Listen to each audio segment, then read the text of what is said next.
Ready. Hi, everyone. Yeah. Oh, Welcome to EA Play 2020.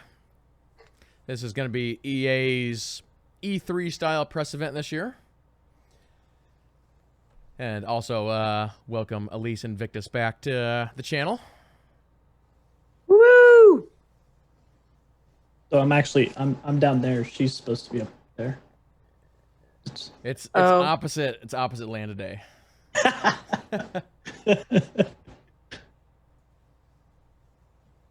I could try and talk deeper. Is that better? So we'll put Victus on the full screen there. Hey, whoa. Hi, Mom. Hi, Dad. I'm on TV. All right, there we go. Okay. So, what do we expect from this one? Because traditionally, this has been like the worst conference every year. So, I'm glad you said it, not me. I'll let Victus go first. I have notes. So, as much as I would like to see the Mass Effect 1 remaster and a trilogy combined or whatever it may be, or bring up to, modern gen, I don't think we will. I don't. What I think we'll see is for sure more Squadron. I got to talk about that because they had to release it early. Yep. So I don't think they were planning on that until the leak hit. They're like, dang it, got to put it out there. So we did get word we're supposed to have at least one currently unlinked, nobody knows about it, game covered under this conference. Yep. Yeah. It'd be interesting to see what it is. Now, as far as Dragon Age, that Dragon Age 4 trailer dropped at Game Awards, was it 2 years ago? Or 1 year? Yeah, I think so.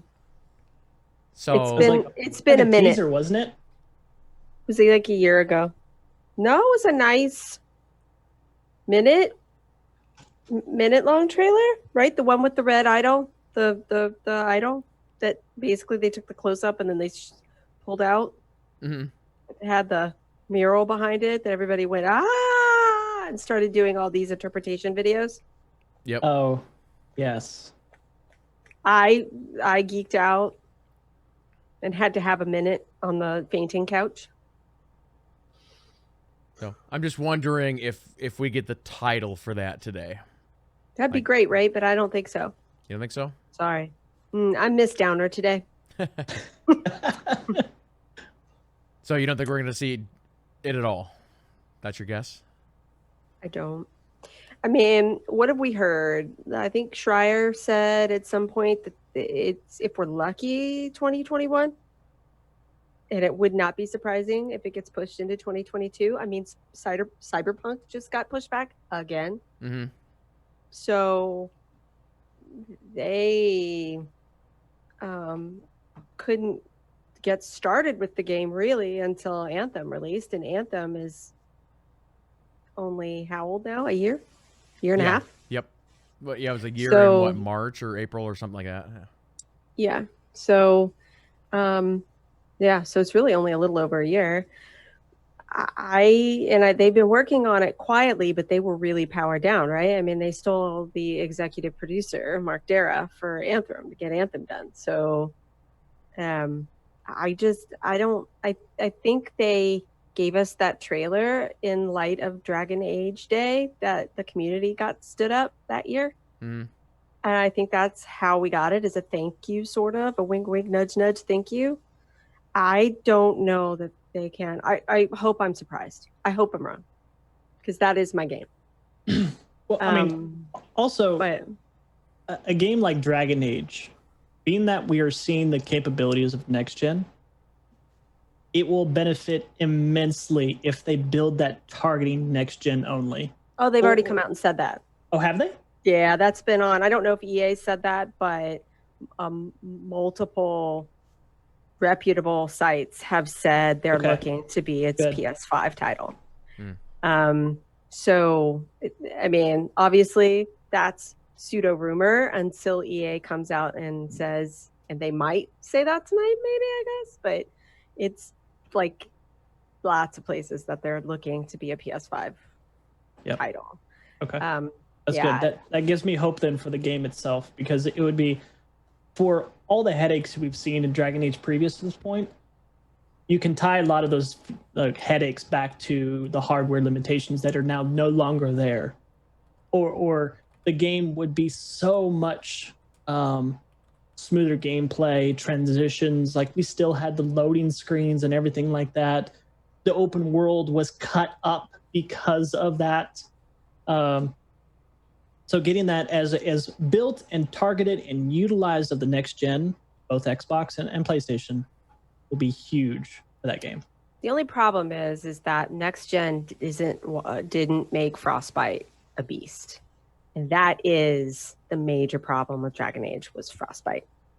Understanding it, learning how to use it, they were still just laying the floor, having to figure out bugs and how to translate stuff for their gameplay and whatever, and they were having to work with the DICE people, and like it was like a thing, and that has not gone away. And they had issues with it in Anthem. Yeah, well, that was the thing, is nobody told them all the secrets to it. They're like, here's Frostbite, but we're going to hold all the secrets we've always had and known about this Frostbite engine. Go do it yourself. Well, that's true, but also they'd never used it with an RPG. So they had to build stuff that they never had to do before. And the DICE people didn't know exactly how to tell them how to do it because they had never done it either. So they were basically, I mean, that's what happened with Ragtag, right? They said they spent 2 years building out that, and then the game got canceled, but they at least said, hey, we fixed a bunch of stuff with Frostbite. Here you go. So I don't know. I'm crossing my fingers and hoping. Now I'm gonna put this thought out there: Dragon Age, Unreal Engine. There we go. I wish so hard, but I mean, Casey's already come out and said we understand what's going on now. We know what's going on now for Dragon Age 4 on Frostbite. So, I would much rather it be on Unreal, because I think the first or the second one was on Unreal.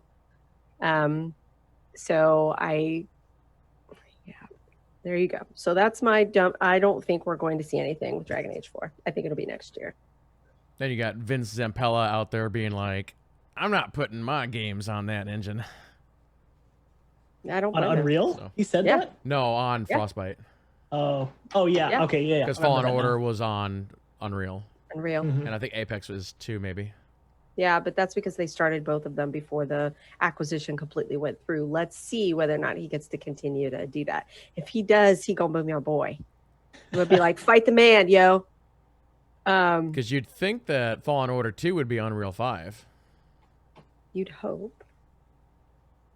But now that, what's his face, that was the one who was like, everybody's got to use Frostbite. I see him, big, tall dude that came from DICE. I'm having a moment that I can't pull it out of my brain. The last operations. I'm talking about, tall, former. I think I do. I'm talking about. I'm the worst with names, so you're describing a person. He's Scandinavian because he came from DICE. I'm talking about.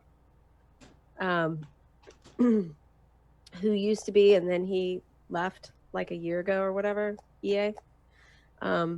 He was the one who said, yeah, everybody's going to use Frostbite.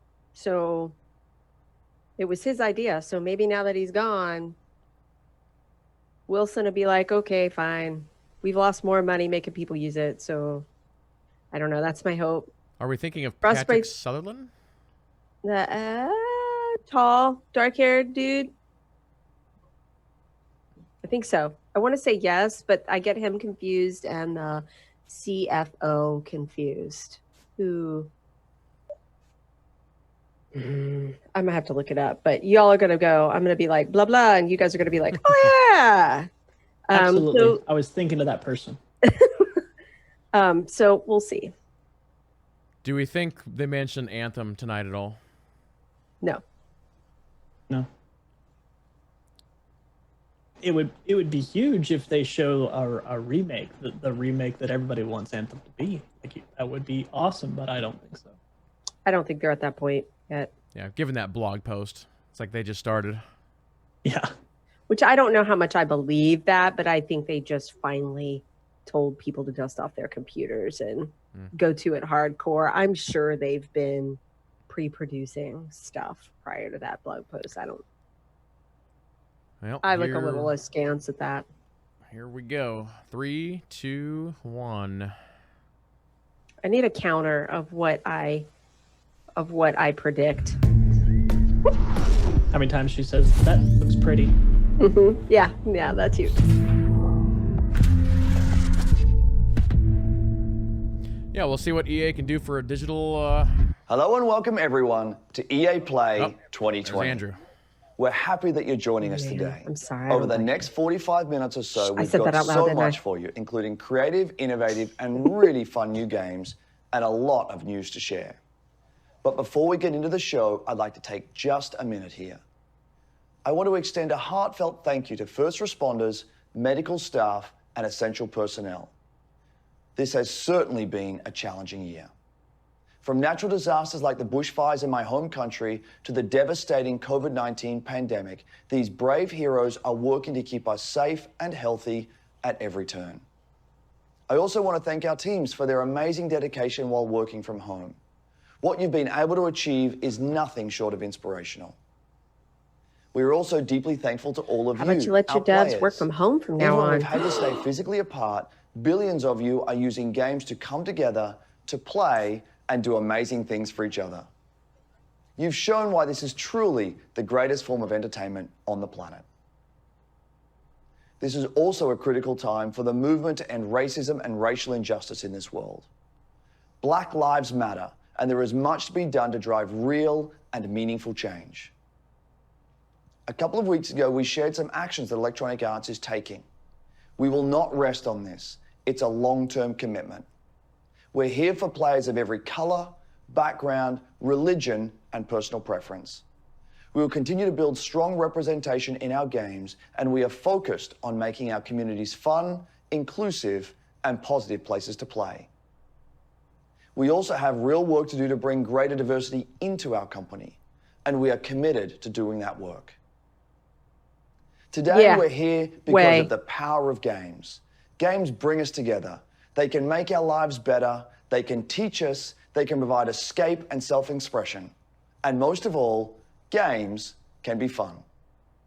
All of us at Electronic Arts believe in that, and it's why we're excited to get up every morning to make great experiences for all of you. So thanks for being here with us. And now, let's get into some games. All right. Here we go. What's up, everybody? I'm Greg Greg Miller. Miller, and welcome to EA Play. We had an incredible show in LA planned for you. Huge stage, massive setup, these giant monitors. I was gonna fly in on an X-Wing. I was gonna land the X-Wing on stage. I was gonna set off a bunch of fireworks. Then what? T-shirt cannon, bam, shooting out game consoles. Then Totally Carol think we're gonna Baskin, get some into tigers. more Squadrons. That last part was all me. Then, because of circumstances beyond our control, we had to come up with something a little different. Instead of LA, I'm in my hometown of San Francisco, but we still have the Tigers. What's that, James? No Tigers. So you lied. Oh, all right. I'm being told there are no Tigers, but whatever. We're still gonna bring you the EA Play you know and love. Huge surprises, big announcements, incredible reveals, and never before seen gameplay. Coming up over the next hour, we've got game reveals galore, world premiere trailers of new titles, some old favorites making a comeback, a look at a new way Star Wars fans can live out their greatest fantasies this year, plus a sneak peek at the future. Ding, ding. Oh, and pay close attention because today you could win one of thousands of Steam codes for more than a dozen great EA games on Steam. Throughout the show, keep an eye out for discreetly placed golden letters. Okay. Write them down as they appear, and at the end of the show, we'll tell you where you can enter that secret code for a chance to win free games on Steam. So don't go anywhere. Man. Who am I kidding? None of us can leave our houses. But enough talking. Y'all better get Let's your sticky see some notes out. games. Up first, we're headed to the Outlands. That's right. It's Apex Legends time. That was on my list. Just Anyone say. want to take me out? My favorite battle royale. You should smile more. Hey Apex fans, the battle just keeps getting bigger. Thanks to you, Apex Legends is coming off its most successful, most epic season yet, and we're just getting started. Season 4 saw more of you jumping into the fight than ever before, and you've kept that amazing momentum going forward, making Season 5 the biggest and best start to a season ever. Took out an enemy.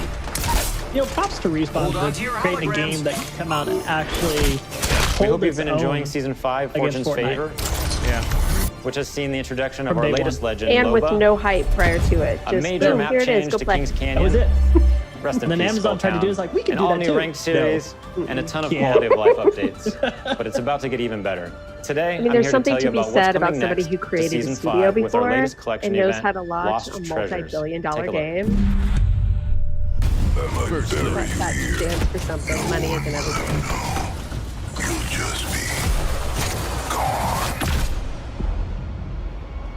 Adventurers, raiders, explorers. They risk everything in search of fame, fortune, and answers. Few find what they're looking for. But if they survive, they might walk away with lost treasures. I'll high-five you all when I see you. Mobile respawn beacon here. Oh wow. Is that new? That is interesting. Check yourself or wreck yourself. Hey, thanks. I owe you one. Guns? Who needs guns? I don't need guns. I know what I'm looking for. Remember last year Walk away he, without it. like, they did the thing and the actor actually was doing it behind the scenes? Yeah. That's so cool.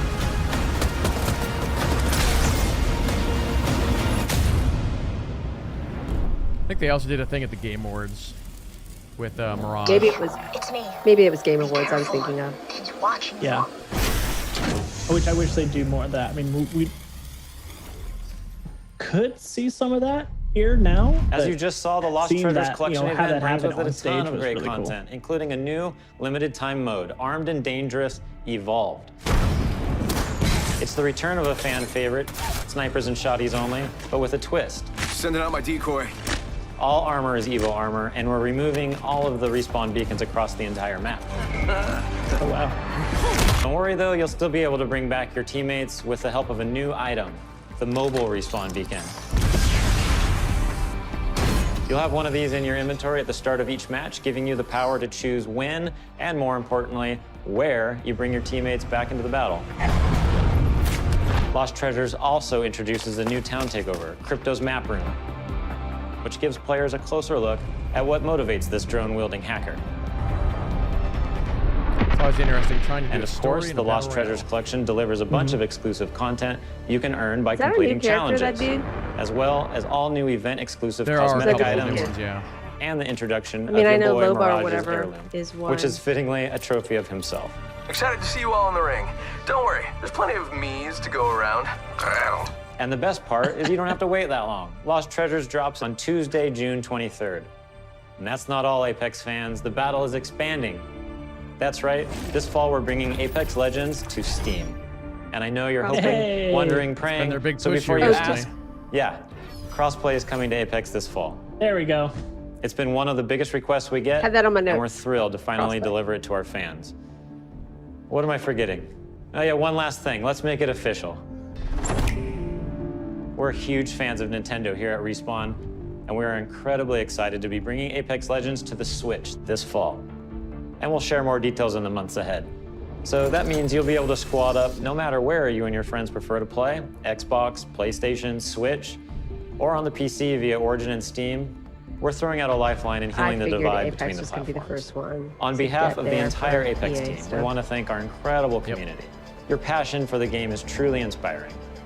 We look forward to seeing you all in the arena. And don't forget, check out Lost Treasures on June 23rd. Respawn had 2 Game of the Year contenders last year. Oh man, that was amazing. I think I'm hyperbolic. What, Apex I and think I'm hypervent. what was the other I'm having a one? really good time here. Fallen Order. Fallen Order.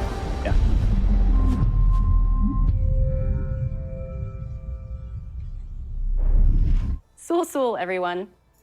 One thing I admire about Apex Legends is its commitment to having such a diverse It's range how of we're going characters. to turn The Sims into a At battle The royale. Sims, we've always believed representation and diversity in games is critically important, perhaps now more than ever. It's difficult to put into words just how meaningful it can be to see yourself I know reflected of in a the guy games on you play. Twitch who just started playing with Sims 4 here to for tell the you in first their own time. words To buy are a everything few members at of our Sims $600. community. It's a very interesting Sims is like rocking. It feels Like, it's empowering, amazing. actually, and It's very not my moving. game. It really taught me a lot. The importance of just like There's keeping tons of relationships people who are good playing with that people. game. It's probably like the only place where I was open. They get to see my personality first before seeing my disability, I guess you could say. I found myself to be the only black child in my school. I was discriminated, I was bullied. My skin tone, my height, and my teeth. First realized that I was trans, and I was like praying to God to undo it. I have this world where I can express myself and be myself. Where I come from, who I am, the color of my skin, you know, who I'm attracted to, let any of that get in the way. It was no barriers. No matter where I was or what I was going through, I had my safe place. This is plausible. This is a future you can have. It was almost like I was peeking into the future, and I didn't know it at the time, but it gave me hope. It gave me a sense of hope that I could build a life that looked like that. The Sims is almost like a utopia of what I hope our world eventually becomes. As I got more comfortable with my character in the game, I got more comfortable with myself. So John, they just released another expansion. I played for to this build game. me. I played to express myself. I played to make a difference. I played to feel good about myself. I played to have Okay, that's confidence. cool. To have me time. Design. Fuel my creativity. It's more than just a game. It's creating your life. That right there is why it's so popular. I mean, you can do about anything in the sim, especially because of how many expansions there are and how many different things you can do in it to live out this. As you just Sims saw, world. there are so many reasons why I am proud to be part of the Sims global community. We want the Sims to be a place of unity and hope, a place where you can be your authentic self and build your vision for our shared world, a place to imagine what's possible. To our Simmers, thank you for everything you've done to make your communities, virtual and real, They're a called better place. Simmers. Now, I new know to me. some of you tuned in hoping for some Sims news, and we'll have plenty to share as the summer goes on, but we do have one announcement for you. We'll be welcoming players on a whole new platform as The Sims 4 arrives on Steam today. Take a look. The question is someone else asks, when you sign into Steam, do you have to sign into Origin too? Yes, So they're like, do they not understand that's defeats the whole purpose? Ubisoft does the same thing. Yeah. That is true.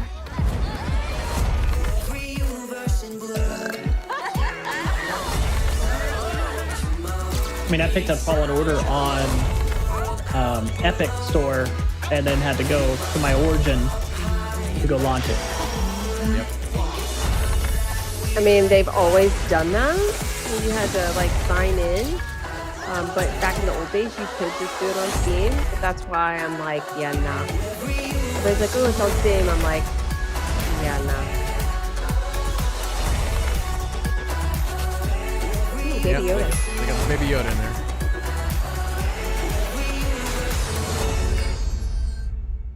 My Zoom just crashed.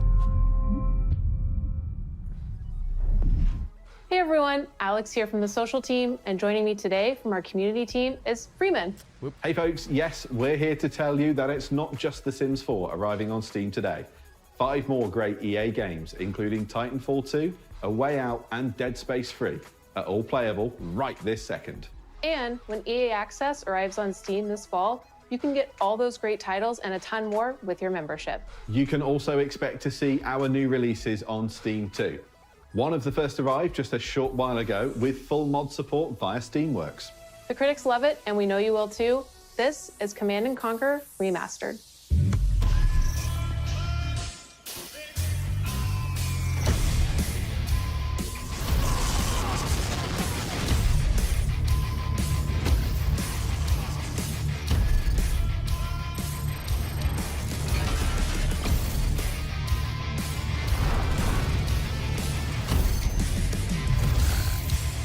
Yeah, my Zoom just crashed. Yeah, mine did too. I just want to say I had Command and Conquer on my list as well. Just want to say. Welcome back. Now, for those out there that played it, I am happy for them to get and something Steam like isn't the but only I came in at Red platform Alert getting some 2. love. We'll be So bringing games to more platforms. I really than want to ever. remaster. You can Red Alert expect 2. 7 new really, games really bad. coming to Switch in the next 12 months, including Burnout Paradise coming tomorrow and Apex Legends later this year. And we're bringing crossplay to many of your Burnout. favorite games too, starting with Need for Speed Heat and continuing with some new titles being revealed later in the show. It's all about giving you the freedom to play what you want, where you want, and with who you want. It's about playing together. Absolutely. Now, let's reveal some more games. Over to you, Greg. Have there been any more little Quick golden reminder to keep an eye out letters? for those Because special I've seen golden zero. letters hidden throughout the show. They could appear anywhere, and I mean anywhere. So keep your eyes open. Write the And letters I down say as they that it appear, and shall once be. you've got the full Wow. code, you'll be able to enter for a chance Secret to win one Alise of has more all than the a golden dozen letters. great She games on triggers Steam. them to appear. So stay tuned and find out where to enter the code at the end of the show. Now, if you follow my content at all, then you know there's nothing I love more than buffalo wings and discovering inventive new games. Well, I don't have any buffalo wings, but I do have something just as tasty. Over the past couple of years, EA has partnered with the amazing studios like Hazelight and Zoink to give us such creative titles as A Way Out and Faye. Here to explain how they do it are a few of the talented developers working on the next wave of EA originals.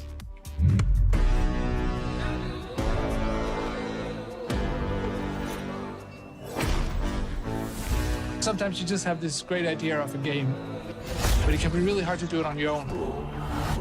We wanted space for our studio's I creativity had, to flow free, so that we could try unconventional something, approaches to solving new let's see, ideas. some kind of there are indie, times where the you've got to EA like break past your own sort of mental Origins blocks, or whatever it's even if called. that meant building a whole new kind of game engine.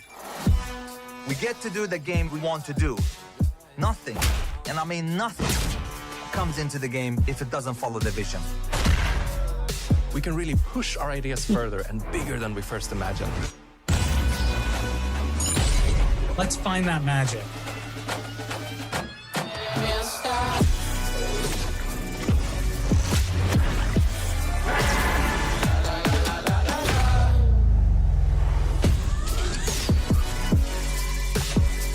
Some of the, I mean, a lot of those indie type games that have been released over the last couple of years have been phenomenal from EA. And now for a deeper dive into what these developers are working on, Oh, we there's turn our another one. spotlight on 3 studios. Up first is Hazelight and their Man, I'm like- mild-mannered, quiet leader, I feel like Joseph we Ferris. already got the code on screen here, bottom right hand of the monitor. This is the way out, guy. Joseph Ferris. There are like passionate people, there are crazy people, and there's me.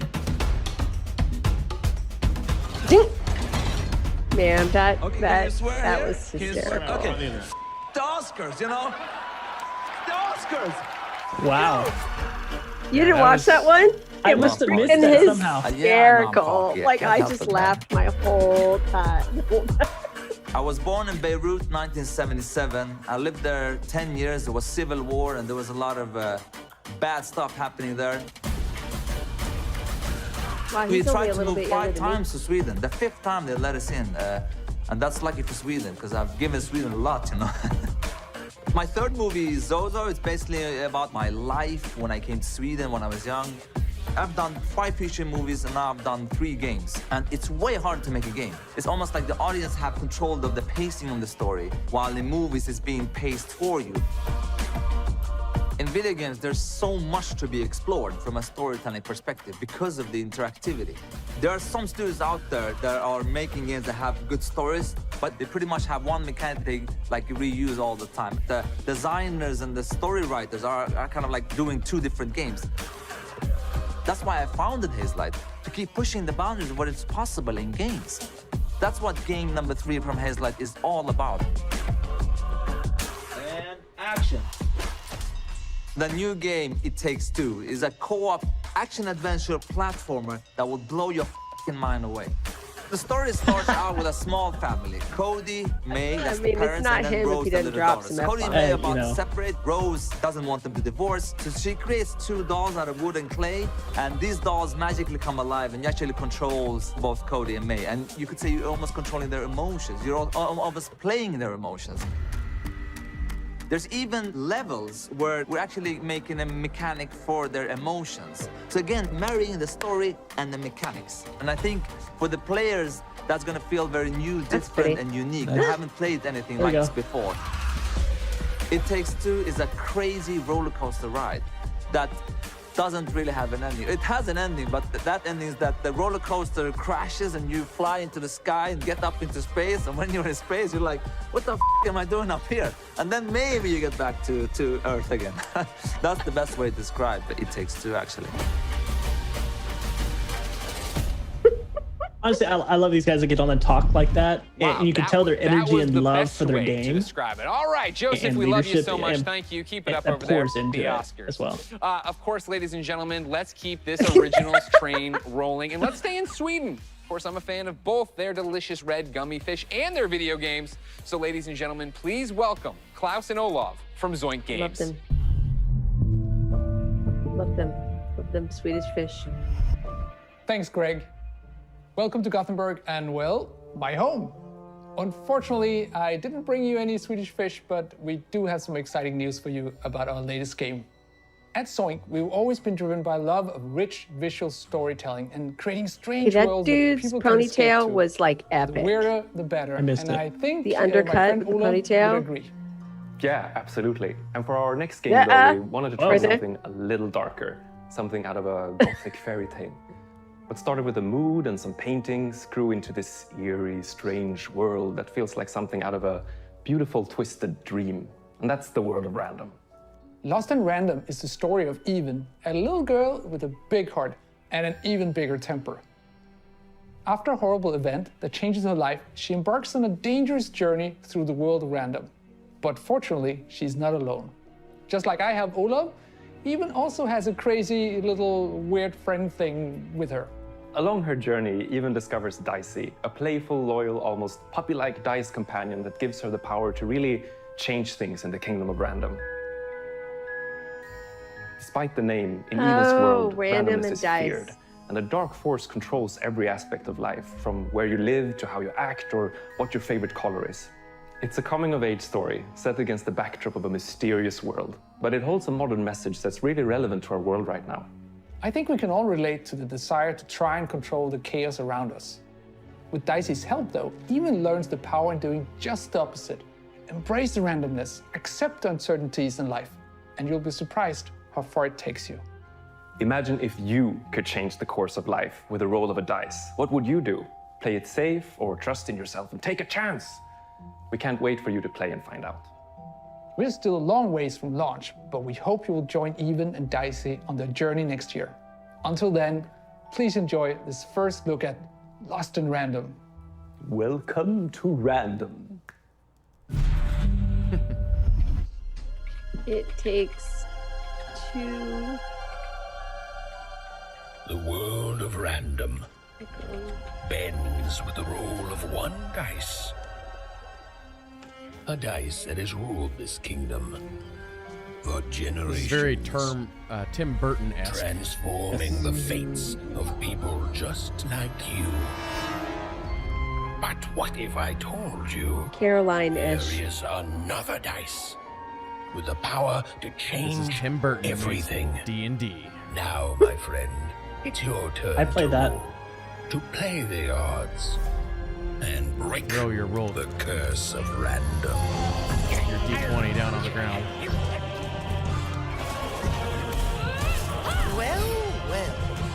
Okay. You can't have Battle the sweet mechanics. without the sour. Makes more sense though for it to be turn-based, I think. No, Dicey. They should be scared of us. Right?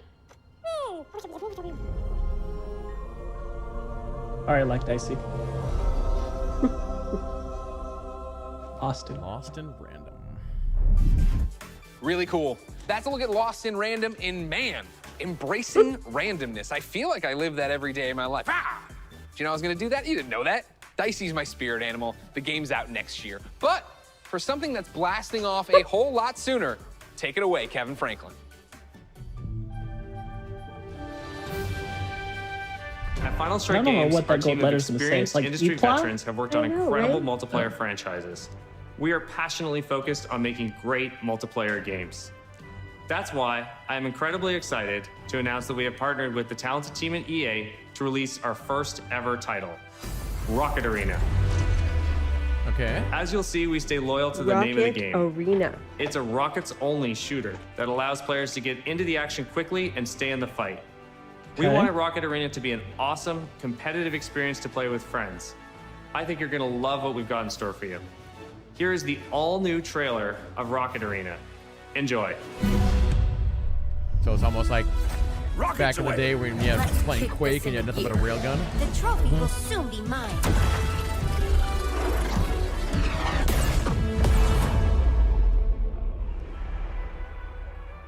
Have you ever wondered why life is so good on Crater?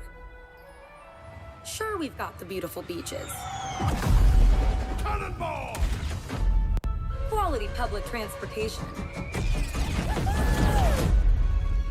And exotic destinations.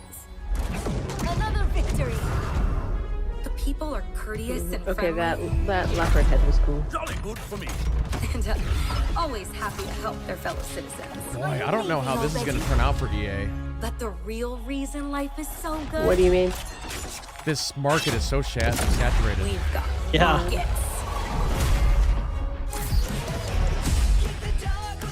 However, if they're trying to go for a small market, they might be able to like thread the needle if their expectations are small. And if they're going to Steam, but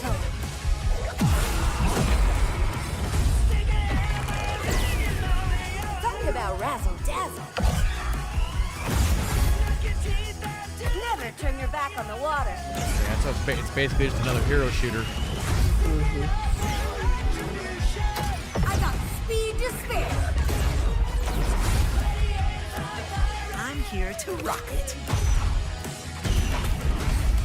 I'm having a blast! you know what would be good is if they did something that was more like, again, Overwatch has sucked the air out, but if So they were as you going just to more saw, like rockets kids, are obviously awesome to blast all over the place. Like Splatoon. But in order to come out on top, Yeah. there's a lot to master. and You'll have see a range right of there, rocket-powered not a abilities kid to game. blast opponents out of the arena, and an arsenal of evasive moves. Rocket jump, rocket climb, and dodge Well, to avoid you know what getting they knocked are out trying yourself. to do though here. Don't worry though, It you're looks never out of the like action more for so long. Super Even Smash when you're Brothers. out, you'll fly right back into the fight. Ish.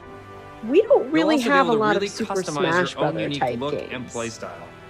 Because You know, you Each can of play the 10 Super heroes Smash available at launch I have their know, own I rocket-powered abilities. like Overwatch. And as you it's play, like you'll there, discover it's items true, that allow but you to further refine each of your heroes' playstyles.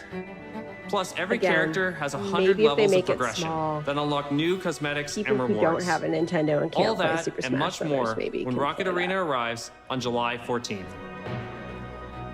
And there's plenty more content to Wow. come in our first season, which begins just 2 weeks after launch on July 28th, and brings with it a blast pass I mean, and Sea a of ton of free Thieves content, managed to including somehow new eke maps, their way into in-game something, events, right? and a new playable character. So, Yeah. Rocket Well, they kinda Arena is created a their own game meant to market, be played with friends, right? regardless of platform. That's why But we're there thrilled wasn't, to like, announce a ship-faring, cross-play support right you know, from the start. Adventure So type grab game your out friends, I mean, regardless that's of their true, but platform, it did and take get them ready to some blast time, off though, to with actually Rocket Arena build on July after 14th their on the first PlayStation, wave of Xbox, interest, Origin, and Steam. right? I mean, And Yeah. we'll be sharing they more still had gameplay to right work after the in, show so- with the help of some great content creators. So check us out on YouTube at the link below. See you in the arena. I would try that. Wow, that looks great. And hopefully you've all been keeping track of the golden letters hidden throughout the show and nearly cracked the code. Here's a hint. It's not Kanye. Keep an eye out for the last couple of letters, and then at the end of the show, we'll reveal where you need to I go was to gonna enter guess the that. code and a chance to win great. some great games on Steam. Cringe. Now, from the future of rocket warfare, we head to a different kind of battle. It's the real reason I didn't get any sleep last night, and if you thought you heard sleigh bells, that's because it might as well be Christmas in June. It's finally time to talk Star Wars Squadrons. Now, okay, I promise you, we are gonna get a first look at some brand new gameplay in just a moment. But first, for anyone who doesn't fully grasp why I'm so excited, Ding, ding, ding, earlier me. this week, EA and Lucasfilm dropped a trailer that literally gave me all the feels, chills, joy, excitement, and then more chills on top of that. Take a look. It's a good trailer. Have you seen the people who've done the breakdown at the UI? No, I don't think so. I'll have to send that to you on Twitter. But somebody actually went screen by screen, and they're saying it looks like the UI is customizable. I'm the perfect shot. And I sent that Twitter that they have joystick compatibility with it. Yep. So 5 pilots. One everybody's squadron. tweeting about that. The galaxy's finest.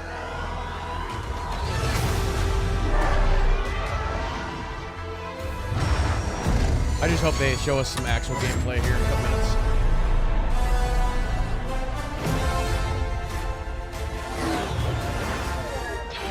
I just want to see how much of a story there is. Supposedly they're trying to make a story into that. And Yeah, I'm willing to bet, given the price, that it's less than 6 hours. Oh, The 8-year-old and all And I of think us confirmed celebrating price and of excited. $40 The too. 37-year-old Yes. man on Yep. this couch is excited. Ladies and gentlemen, for the second year in a row, I have the honor and privilege of helping introduce a new Star Wars title. And here, to put the hype in hyperdrive, is none other than Motive's creative director, Ian Frazier. Hello, Ian. Hey, Greg, how you Yay! doing? I follow him on Twitter. I've been great. How doing are it for you? Doing years. good. So Happy like to actually get Ian. to show this to people.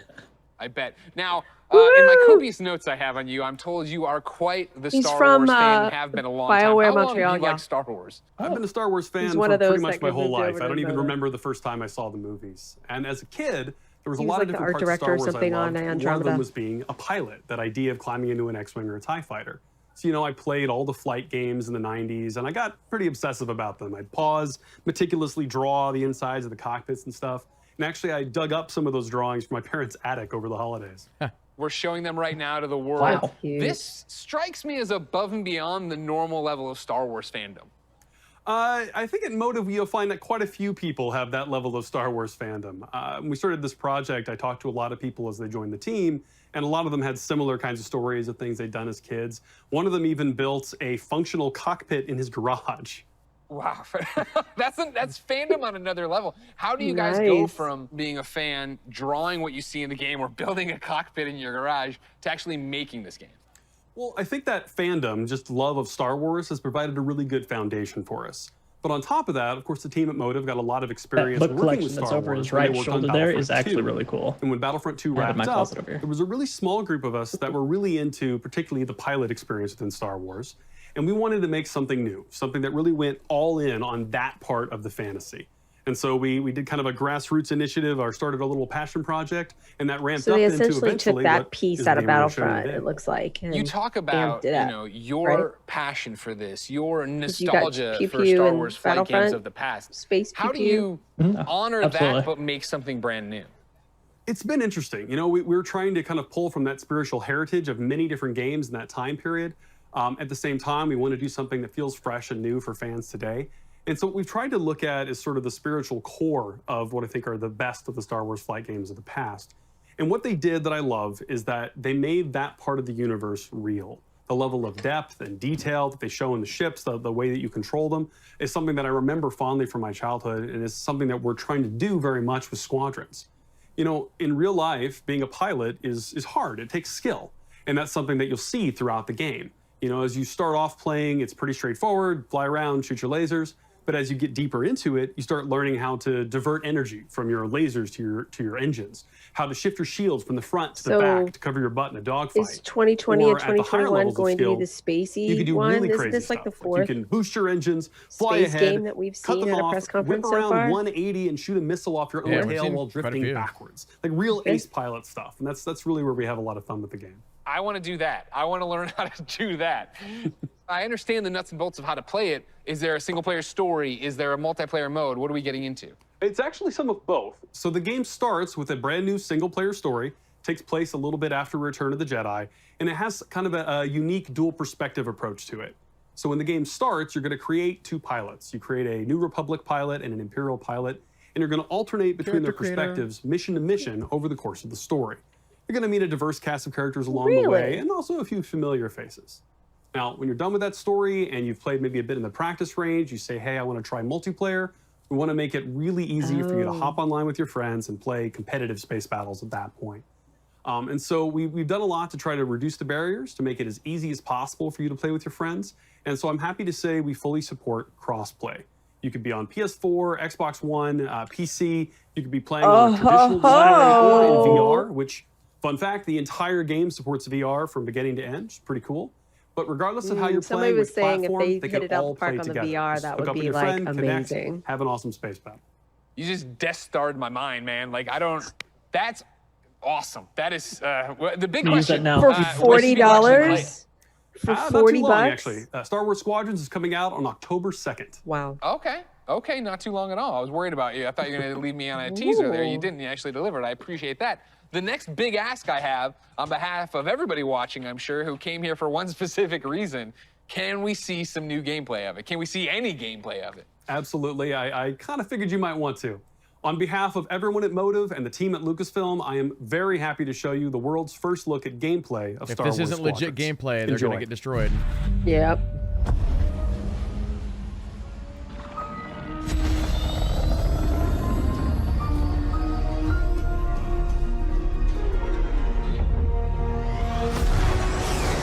I mean, they need to show the HUD here. But the Imperial fleet is still a threat. Vanguard Squadron, let's make history. This is it, Titan Squadron. Everything we've done has led to this. Finish those Vanguard scum! This is Star Wars Squadrons. Earn your wings in a single-player story spanning 2 factions. All stations! Fire on that ship! And master multiplayer battles That as looks a pretty. squadron of 5. With the option to it's play been a the minute. entire game in VR. This is the definitive Okay, so Star Wars that's pilot gameplay there. experience. There we go. That's the way to have the HUD right You'll there. begin your career in a single-player story Yeah, it's interesting. It's all on the cockpit. It's not like where you'll play as 2 combat around, pilots, flying for both the Empire and the New It's Republic. really interesting that you have to make both. You'll experience 'Cause this I'd be world through your totally. cockpit. The instrumentation in front of you provides critical feedback about power management, Nice. targeting, and Wow. shields.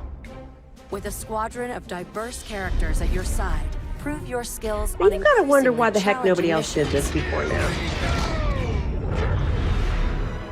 Hello, Vanguard. Welcome to the Nadiri dockyard. Harrison Dula. One of my spies has linked the attacks with the New Republic Starhawk project. The story Sound like her of the too. 2 pilots you play Stick together. will shape Oh, I'm the sure it balance is. of power in the galaxy. Get ready. Let him have it.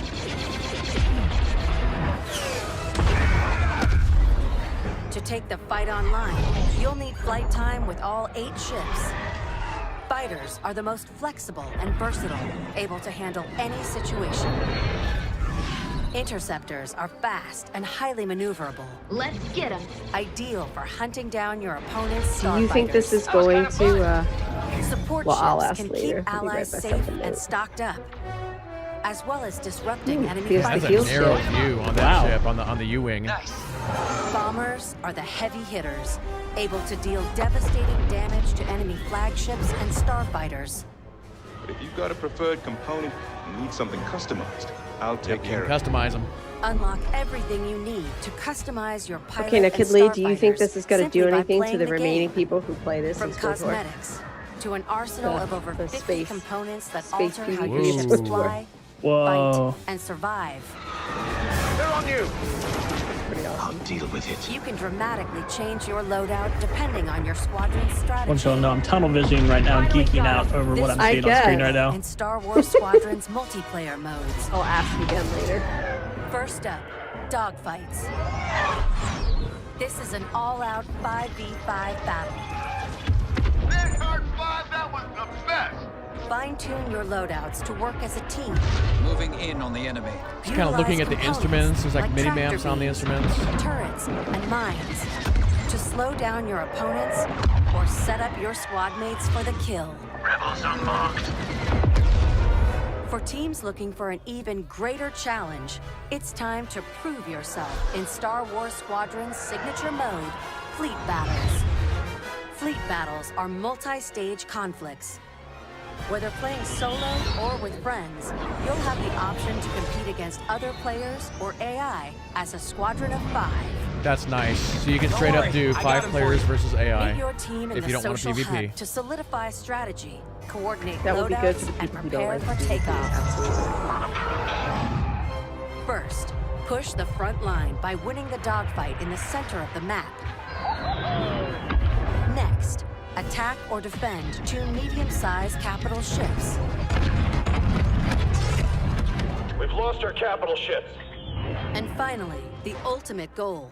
Target and destroy the subsystems of your opponent's massive flagship. So and this take mode it they're down. kind of taken from Battlefront 2 a little bit. At each phase, your squadron But it looks either like they're pushes the expanding line on it. forward or Yeah. falls back Well, to that was defend. what I was asking. Yeah. This is It's your just they squadron's pulled that choice out how and to then play. blew it up. Speedy, unrelenting assaults, Stay together, strike quickly. stealth, and subversion. Jamming the enemy. Sensors can't spot you. Or So the brutal question is, how are bombardment. people who don't want to talk on mic gonna be able to type while doing all this? Type check. A unified squadron is the key to victory. Making my attack run now. Let's make this count. Yeah, I'm sure there's a lot of people who are disappointed that the 5th ship on the Rebellion side is the U-boat and not Star the Wars B-wing. Squadrons.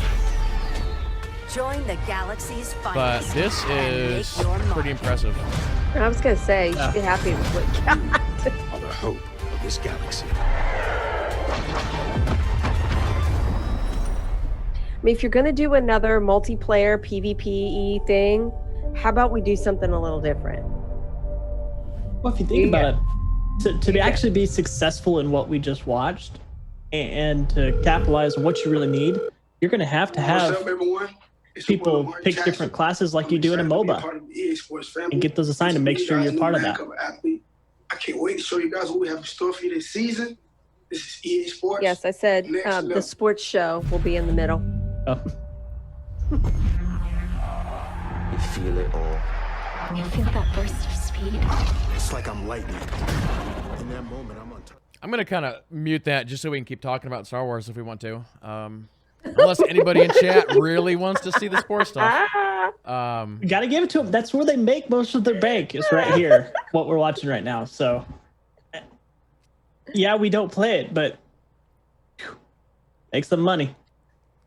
Pro tip for any of you who are parents maybe and have kids that want to be getting some Madden, I highly recommend just getting you an Origin Games Pass, whatever.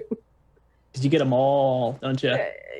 Well, at least you get the newest one if you go to the premiere one. And then, like, my kid gets bored after about a month, and it's like, moving on. $15 well spent. Moving on. But Okay, I can't believe they're only going to charge $40 for that Star Wars game. That's very unlike EA.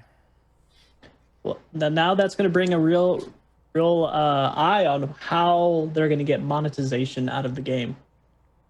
And Which I see huge advantage. Skins and a bunch of other stuff is what That's it. Skins, decals. How can you spice up your ship? I mean, we're going to see rainbow ships out there in Star Wars, and that's okay.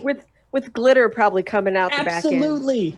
You're going to be spotted from across the map, but your glitter There's Sparkle, awesome, right there. Yeah. I'll have to see what's going on Twitter, but I'm pretty sure in their original announcement they said no microtransactions. What? So I don't. Okay. I got to be honest with you. I don't believe that. Because every one of their games that he's talking again. well, they said that for Fallen Order, and everybody's like, "Oh no, EA, we don't believe you. You're gonna have microtransactions in it," and they didn't.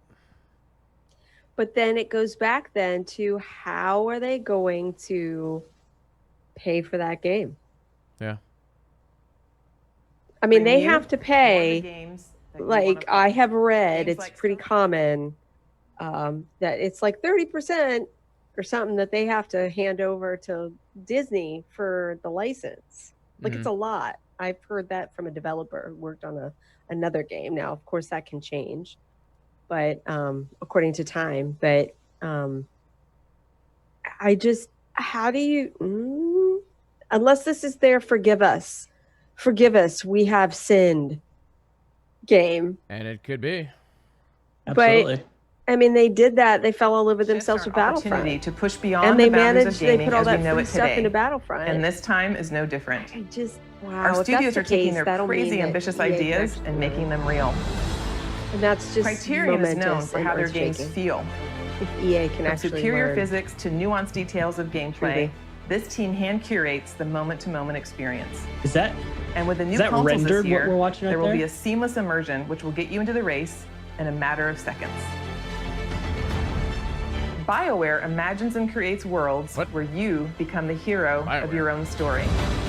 And we're using this next generation of Dragon Age. technology to make those fantasy worlds your reality. For every console generation, DICE sets the bar That was for probably excellence Dragon in Age. audio and That visual had to have been presentation. Dreadlarium. That's like, We are creating epic battles Oh, at a scale but they didn't and put it on fidelity there. unlike anything you've experienced before. At Wow. Motive, we are working That on a has to be highly ambitious and Battlefield, right? innovative new game that puts the power and creativity in your hands. And it's What an is that? experience that would have been impossible without next-gen technology. This is just the beginning of the things we are working on, and there is so much more to come. The future of EA Studios is not just about new technology. It's about you, your voices, your ideas. We want to be where you come to play. We want to make games for everyone. So please keep giving us your feedback and let's build the future together. On behalf of all of our studios, thank you for joining us today. But before we sign That's off, there's just one more game we would love to share. So here's their Cousin secret Darren, game. over to you. Thank you. So the moment is here. We finally get to say, We're back. We're doing it. Skate's happening. We're rolling. We've secretly got together. yeah, It's the everybody was, beginning. that was on The my skate list evolution too, of the continues. possibility of we've been Skate waiting 4. years, honestly, to make the right game at the right time with the right idea, and really, really pleased to say that we're here. It is really early, but it takes a little while to find Cuz or wake him up. Dude, harsh. Still, we've got a long way to go, but we're stoked, and this is just the beginning. And seriously, we really can't wait to bring you guys in and have you be a part of it with us. We want to thank you for your passion, your patience, and all the support that you've shown, us to get to this point. In the comments. It's amazing. We cannot believe you commented this into existence. Amazing. So that's, Skate is changed that my life. 3 Thank you skate so games, much. Skateboard Skate games that are forever. coming out this year? Or in the Guys, next year? guys, we did Tony it. We Hawk, brought that other back one, Skate. that had Thank all you the to EA. things- Thank you to Cuz. things we Thank saw you on to the Darren. PC Gamer Thank you to Show, and you. then this Thank one. you to me. I can't believe that I'm so happy and my heart rate. Is this what Okay, did you exercise see the letters feels in the like? back? Ladies and gentlemen, No. I can't believe it. Before It's we live. go, because I In love gold you letters. guys, I here are the assume that last was the letters last of the letter. secret code. I think that's what If you think you've yeah. got the complete code, go to player.gg/EA and enter for a chance to win one of thousands of free games sponsored by player.gg. You can find the official rules and everything else over at player.gg/EA. Now, this has been an amazing experience, an amazing opportunity for all of us all over the world to come together and celebrate gaming. Thank you for being part of EA Play. Until next time, I'll see you online, and it's been my pleasure to serve you. Thanks, Greg. Yes. Oh, there's our montage. So this sorry, ended up Jim. being Way Less shorter than an what I hour. thought. They said it was going to be an hour. It was less than an hour. It's only 7:50 at my time. And yeah, they ended up actually didn't show that much sports. Shocking. Yeah, there's sports. Done. Okay. Yes.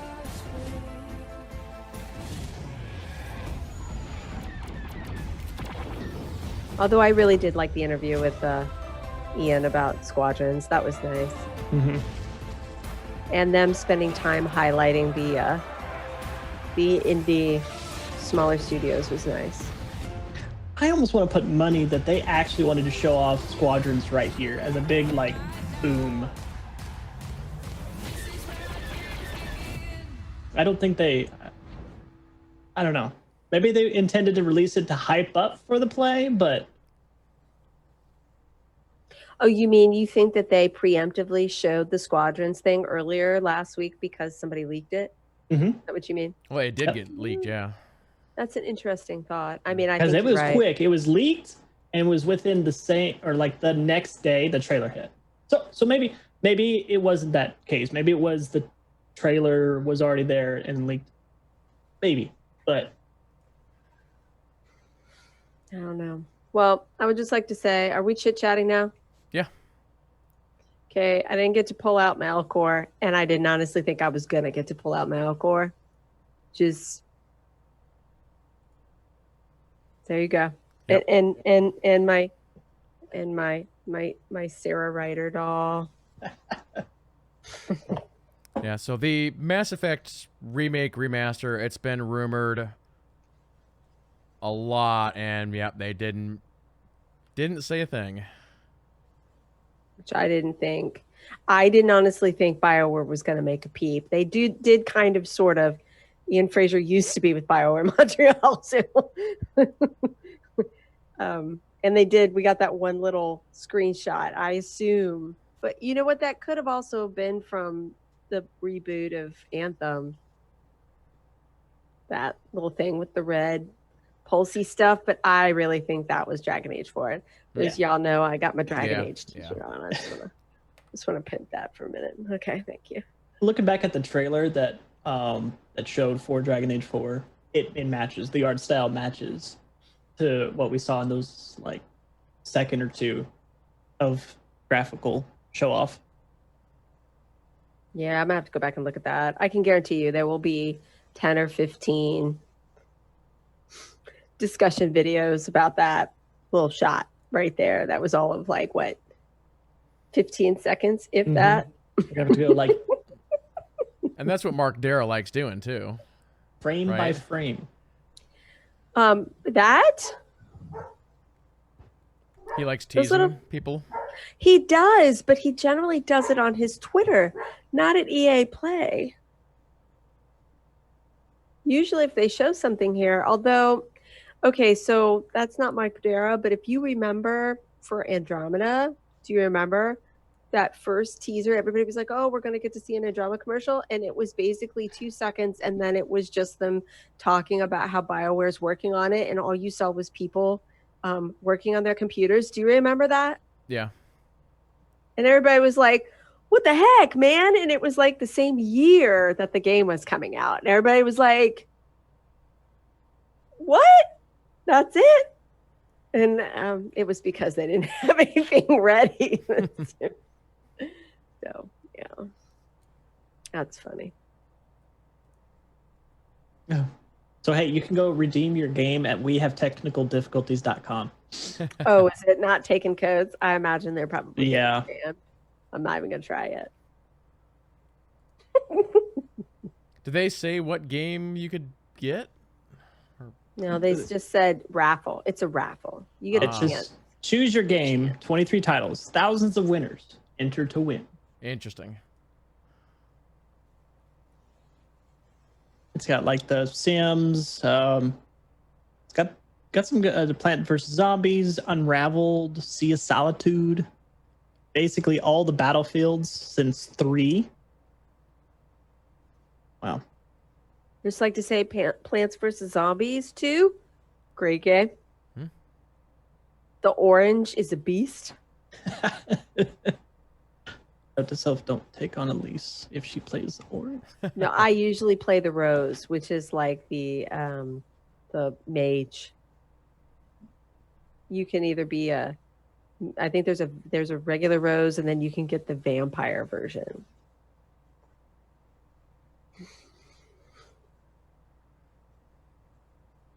Thoughts? I mean, we talked about Squadrons. I mean, Scott, from what we saw, impressive. Yep. Very impressive. Yeah, my critique would be, though, it wasn't the worst one, but I mean, what was it, 45 minutes? Really? When we had the PC Gamer Show that went like, what, 2 hours and 15 minutes or some such? Yep. Was that the one that was like ridiculously long? Yeah. With the Xbox One, how long was that? Like an hour? Yeah, Something? both the Xbox and PlayStation? PlayStation 1 were An about, hour? a little over an hour. Then you had this one. I kind of like the hour. They had enough time in there to put one more trailer. And they didn't. And you saw I didn't get to say there was that many pretty games. Not because I'm sure there wasn't that many pretty games, but I didn't get to see enough to be able to say that. That's kind of disappointing. Mm-hmm. I mean, I only have 5 games here, besides sports and the beginning. Was the beginning one? I have 7. 7? Yeah, I didn't write down the sports ones, and there was a couple indie ones that I missed.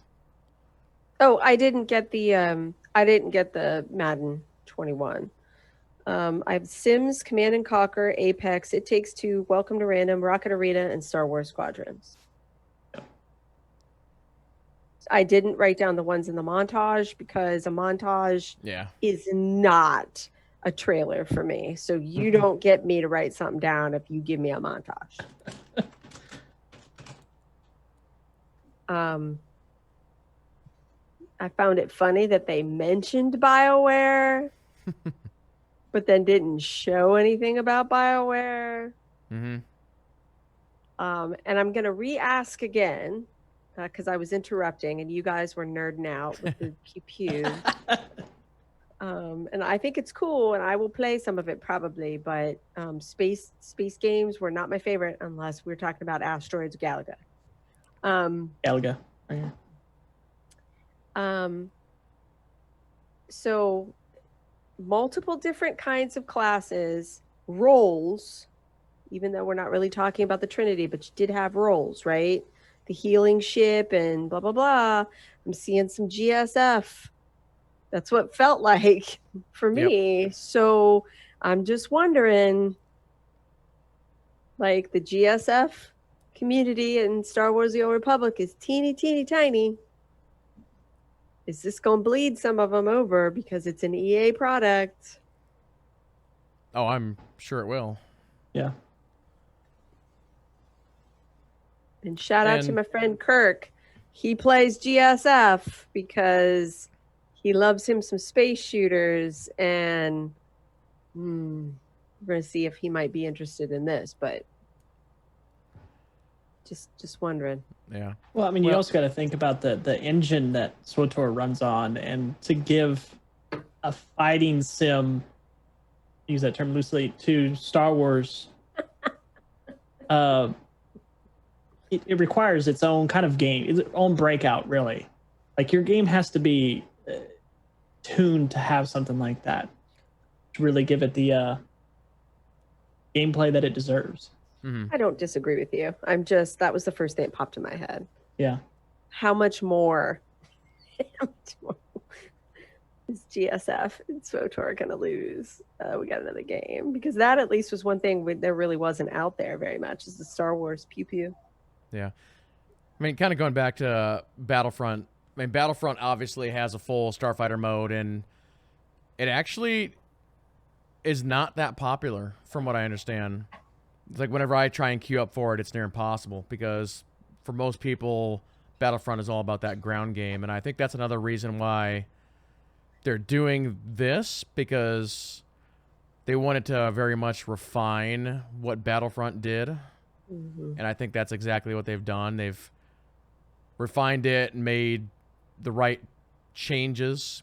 It's almost like they used that Battlefront Starfighter mode as a testing ground for this. Yeah. I mean, they blew it out. Yeah. Like, they took it out and they expanded it on it, and then, yeah, which is a good idea. Really, honestly. If you find something that people like, there's not a lot of stuff in the market for it. I mean, it makes sense. And then offering it for less as a more stripped down version and making it AI or PvP. Again, Star Wars, in my opinion, should have both. Yep. And if you're not going to be chucking out some, PvE story-based games on a regular basis, that's not a bad compromise. So, congratulations, EA, for learning something. Well, there's a worry about so far it's hit all the marks of what everyone wants to see. They want to see the UI be in the cockpit, nailed it, graphics, integration of some story to it all, different ships you can choose from, customizability. Great. That's a lot of replayability with your customization and the missions you get to go on. But the one worry, and I got to give this to Ko because he brought it up, and I agree with it 100%. This is what affected the fighting, or the Starfighter in Battlefront, is you would get steamrolled a lot in Battlefront. They would get their hero ships and you would go on a 40-0. Yep. Or in some of the smaller ones, especially because we're seeing here 5-on-5, looks like. I don't know if they've outright said yet. But you could have those pro teams that have the full set of VR, flight stick, everything, and you queue up against them and you're just steamrolled, right? There's ways you can get around that and fix that. You have ranking system. You have that would probably be the first one. Is everybody starts out play the same level, but it's more like Halo where you get better at it. Well, you're going to play against the better ones. Right. They do that in Destiny. It's skill-based matchmaking. I believe it's any what it's called. PvP game, really. Or it's that. If you come into teams, you have to go into that, or you do always pub. You have to queue your own self against randos. That's it. Nothing else. You can't queue with teams. Which I don't see that going over well, being that they always want people to come in and play with friends. I think you get a longer tail from people if they come in and they can play with their friends than having to be strictly randomized. But I mean, they could split the difference, right? And have like a competitive, which is what a lot of games do, right? Where you can't play with friends. So you have to go in the competitive is just solo only. And then, a social one where you can come in with your friends and you get what you get there. I don't know. And it seems like they've kind of nodded their head to some of what you're talking about too, with having it against AI. I mean, you have that option too. You would hope you wouldn't get steamrolled by AI. I don't know. Yeah. Just crank up the difficulty. And I will say that's one of the cool things that they did in Battlefront as well in the Starfighter mode is when you were doing those modes and you were going against other players, there were also AI ships. So it actually made it feel more real because there were so many more ships out there. So actually, when you were in Battlefront 2, when you were actually fighting somebody, you wouldn't necessarily immediately know whether or not you were fighting an AI or a player. Oh, that's kind of cool. Yep. Except for, the AI sometimes hits you at ridiculous shots that you're like, that was an AI.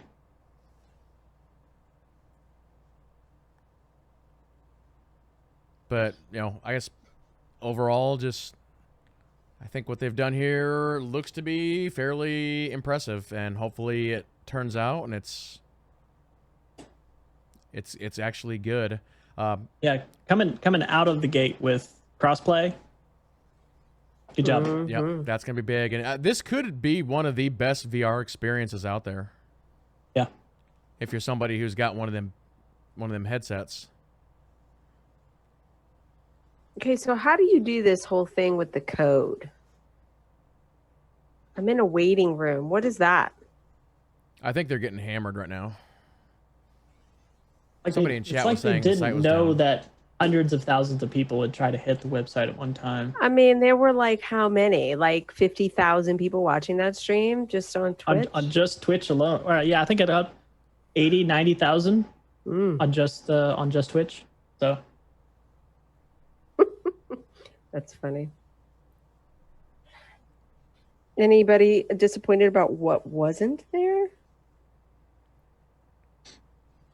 I mean, I wish there was something Mass Effect. I wish we got to see something Dragon Age. But yeah.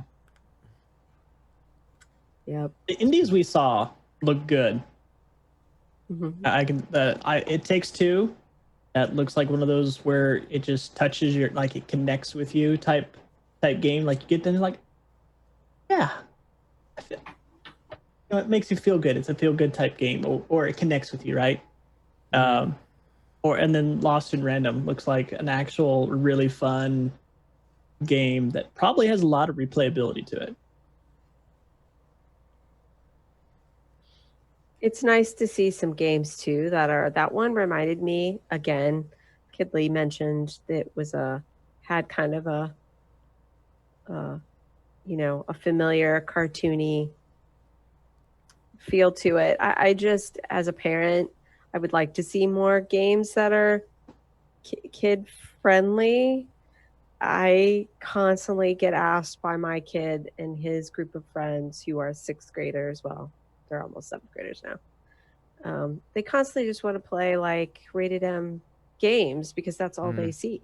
Like, you know what I mean? That's all anybody ever plays on Twitch and whatever. And so he's playing Rainbow Six Siege and all this other stuff. And It's cartoony, right? oh, Fortnite is passé, man. Only little kids play Fortnite now.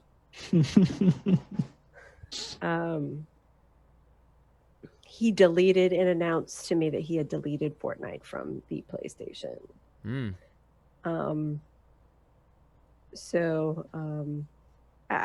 need more. That's why I was intrigued by that Rocket Arena.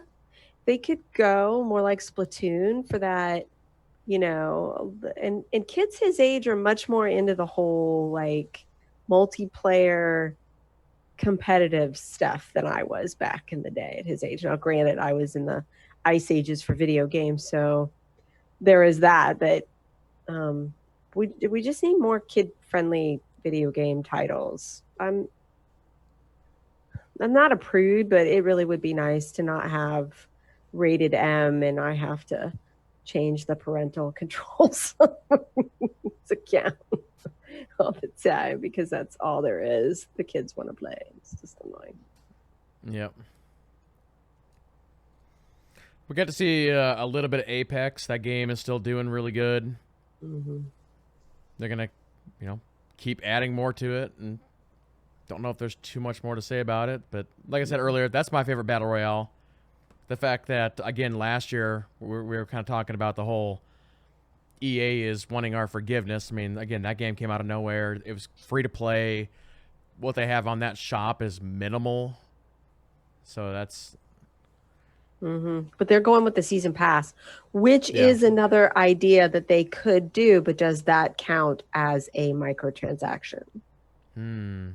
Is a season pass in the same category for people as a microtransaction? Because if it's not, that is probably what they're going to do. Chat, do you guys want to answer that?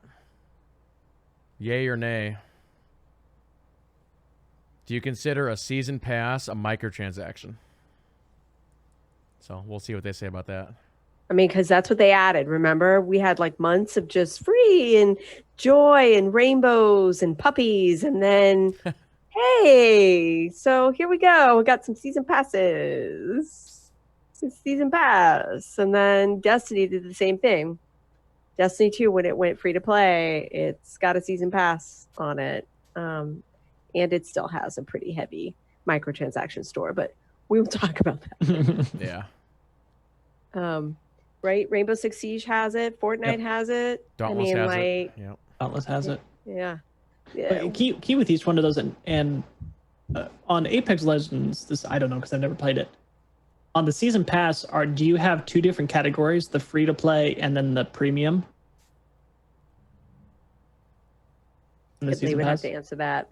I've only played a little bit, and I think I played prior to the season pass coming into existence. Sorry, I missed that question. The Apex Legend on the seasons, does it have a free to play, like it gives you an incentive to continue playing the season? Yes. Right, the free to play content and then the premium content? Yes. Okay. So as the technicality of microtransactions, yes, it is.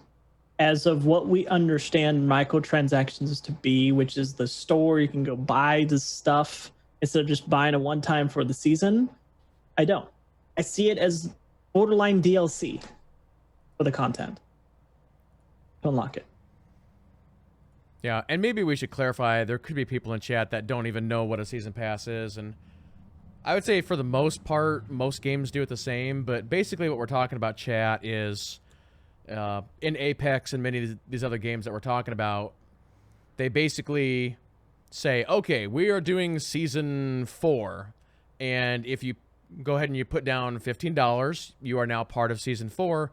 As you are playing, as you're getting experience, there are a bunch of items, cosmetics, that you are able to unlock through you playing for that season. And so that's basically what a season pass is. So in theory, if they did a season pass for the new Star Wars game, it'd be, okay, Season 1, and then you're paying an additional $15 or whatever it is, and you're able to get more skins and stuff like that. So. And then you've got, I think Division has one, but then they also have DLC. Somebody else to correct me if that's the case, but I do believe that's the way they do it. So, I mean, there's various ways they could do this. It'll be interesting to see which path they choose.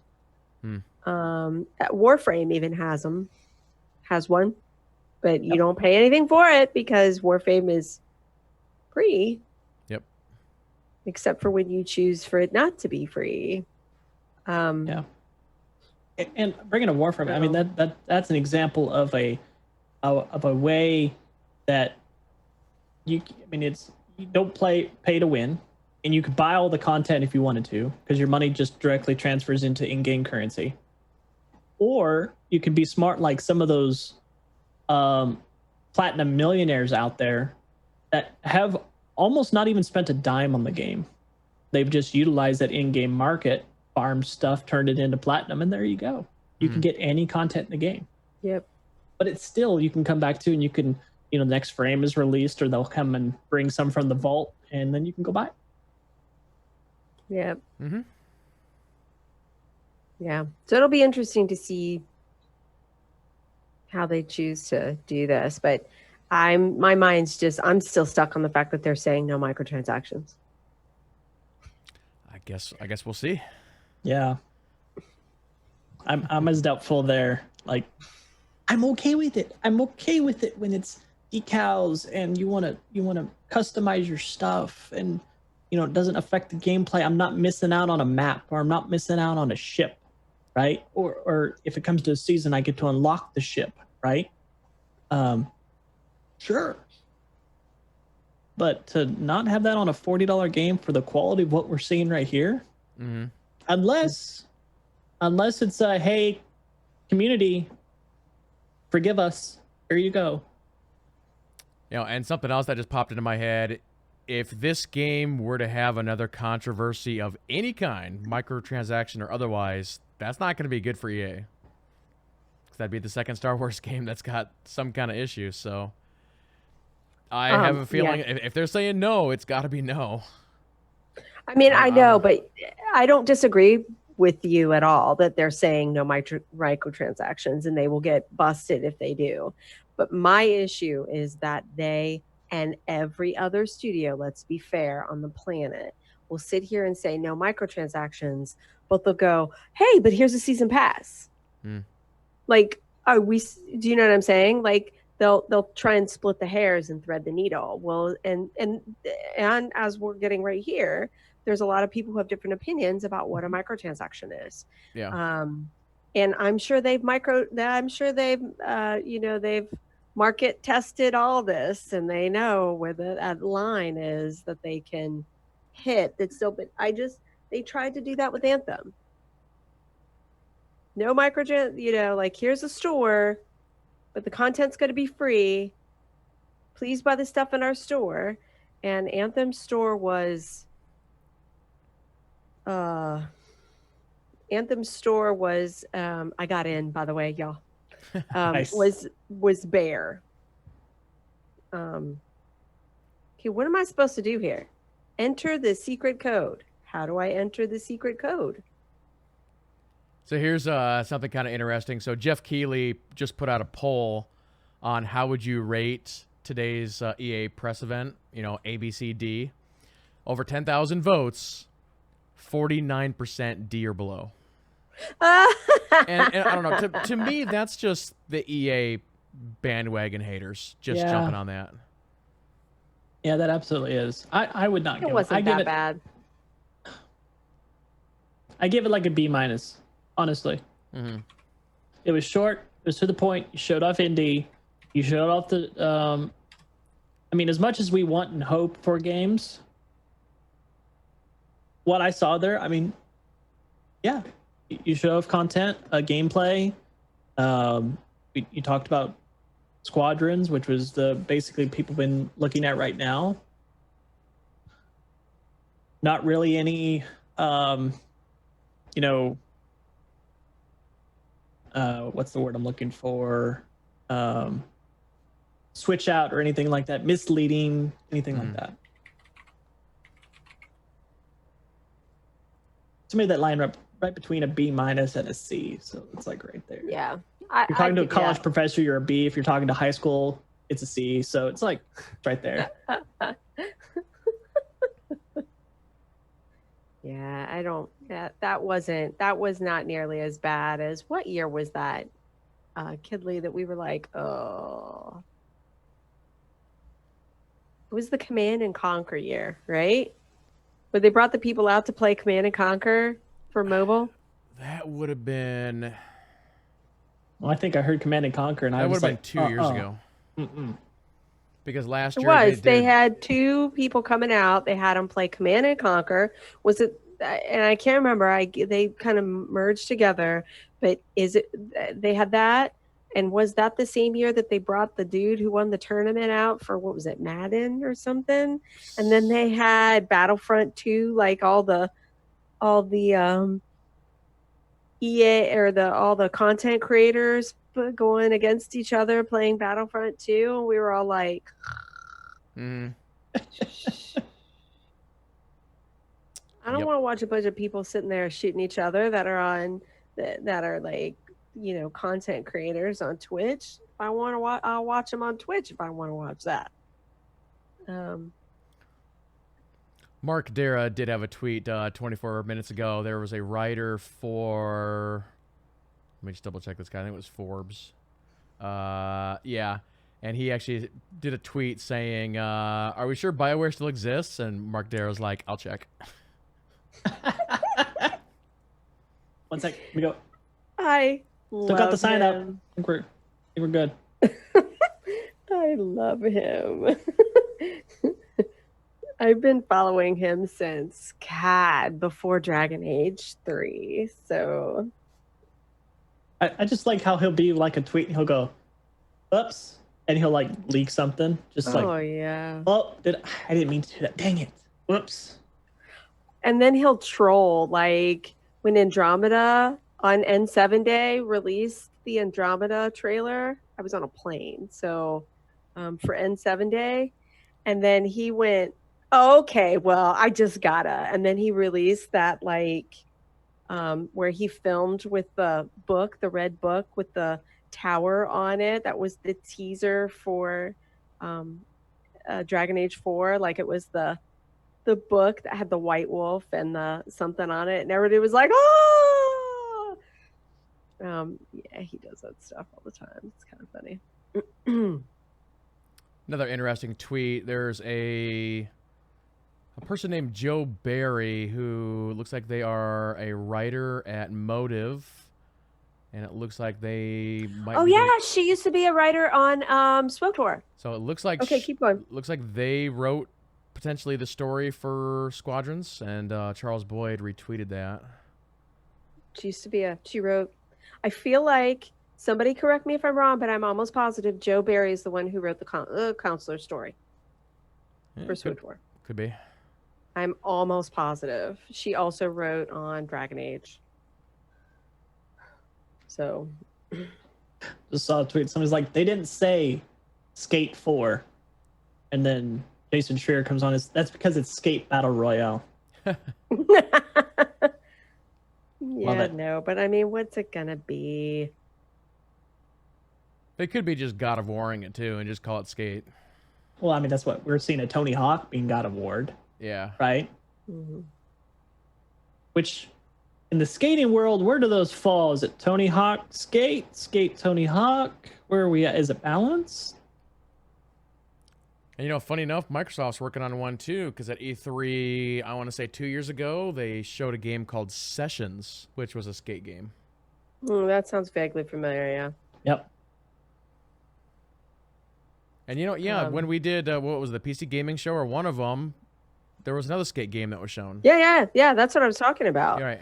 You had that one. I heard about they announced that Tony Hawk, there was a new Tony Hawk game out. Right. And I think I made a comment. I was like, is this a skateboard year? Because we had that one. Mm-hmm. Warframe put skateboarding in a year ago in Fortuna. Not trying to always bring this back to Warframe, but do I have that? I can't remember which one it was, but I wrote down all of those. Skater XL. I do believe that's what it was called, right? Skater XL. Oh, here's an easy microtransaction in Squadrons. I'm looking at a pitch right now. Bobbleheads. Apparently, the screenshot, you have an Ewok bobblehead. Yes, that is blowing up on Twitter right now. But again, how do you do that and say no microtransactions? Unless yeah, see, there, it's like, come on, we see it on the screen. We see it.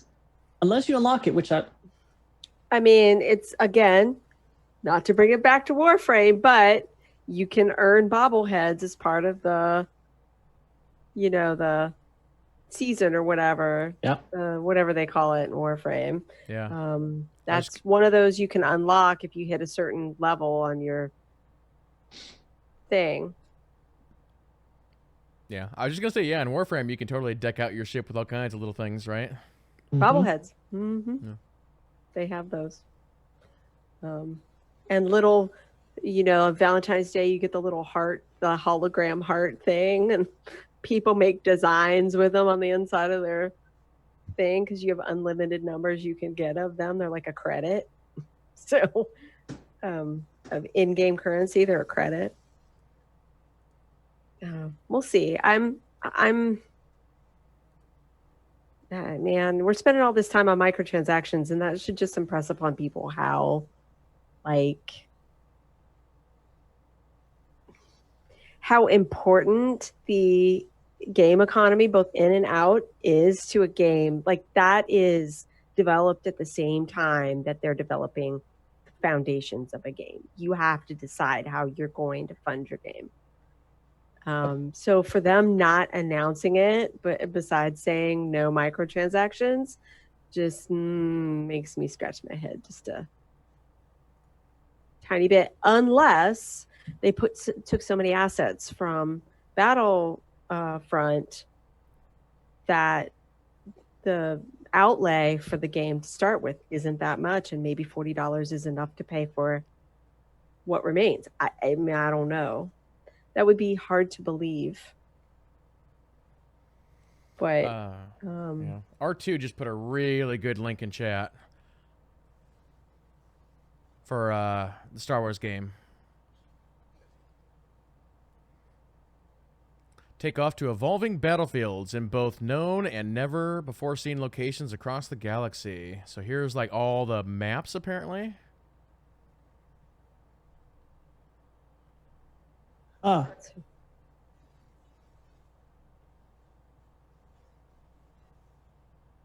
It's pretty 4 cool. areas already, if not more.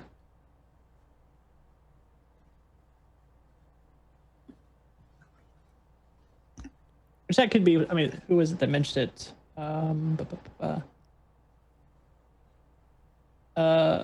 Kylo mentioned something about having the battle pass.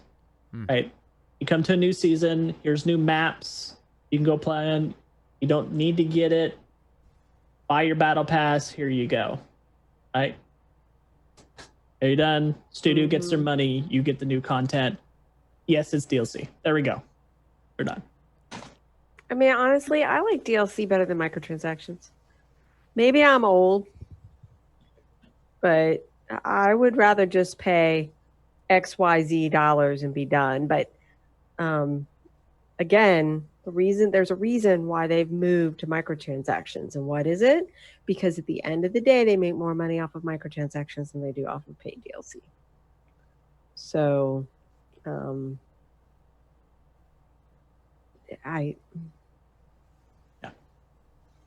It's all about. If EA didn't have shareholders, they can do whatever they want. Yep. But they do all this crazy stuff right before the shareholders calls because they have to try and keep that stock price up. And I just, Yep. I like that interface you got up there, kid, from that site. That is really slick of what they've done. Yeah. I was just kind of going through all these. And you said you were disappointed they went with the U-boat instead of the B-wing? Is that what you said? Yeah, I think a lot of people are. I've seen just chatter on Twitter talking about that. Yeah. I've actually one that makes sense. The U-boat is support. Yeah, if you're looking at it that way, I totally agree with you. But I just think people in general just love that particular ship. Sure. Ooh.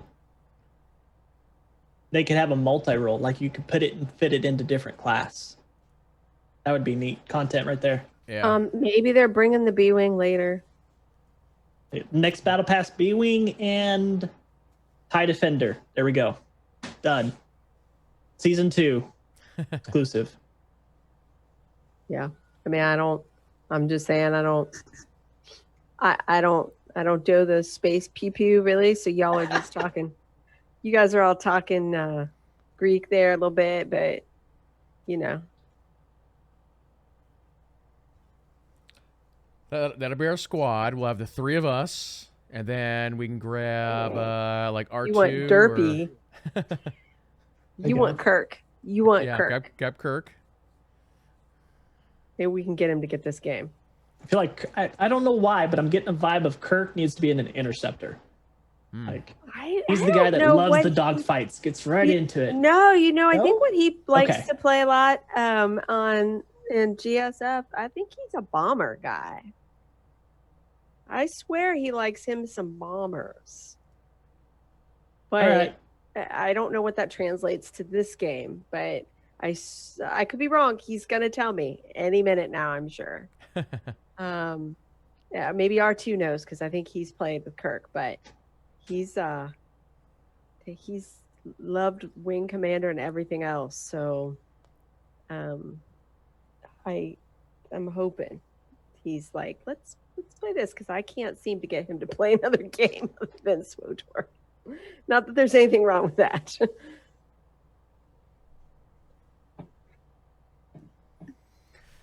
Well, cool. Any final thoughts on this one? I really would have liked it if they'd have told us who's making the remasters and if they're actually happening, period. Yeah. I swear to God, I know I'm in the minority, but I do not think BioWare is doing it. Which remasters are you talking about? Like, you're specifically Mass Effect or? Yeah. I see third party. I mean, usually it is they'll partner with a company that does that. I see that happening. Yeah. No problems with it. Usually it turns out great. Yeah. But But you don't hear that very often in the chatter that talks about the remasters. It's always BioWare, blah, blah, blah. And I'm just like, I'm doing the math. And I don't know where BioWare has room or time to get that done. And the rumor is it's coming out this year, which actually makes sense if Dragon Age isn't coming out this year. EA likes BioWare to have a game every couple of years, and they've already so Anthem's a year old. If they release a remaster at the end of the year, that would theoretically slide them somewhere within that kind of time frame that EA likes. And I just don't see that there's any more room at the end for BioWare to do it and not affect the other projects that are more high priority than the remasters. Yeah. But I seem to be in the minority whenever I bring this up. Everybody else is like, BioWare. And I'm like, I hope not. I will come out and say it. I hope BioWare is not doing it. Honestly. I would rather them focus on the other stuff that they have to do than mess about with remasters. So, yeah. I mean, 343 remastered the Halo series and did fine for the Master Chief Collection. So, and you can bring up Sucker Punch, I think, did the port to Switch for Warframe. So, like, there's all these studios that can do all kinds of cool stuff, that they have all these EA studios everywhere. I mean, what's the Vancouver studio doing? They were working on something Star Wars-y. Now they're not. So didn't they have one of the projects that got canceled? Yeah. Yeah.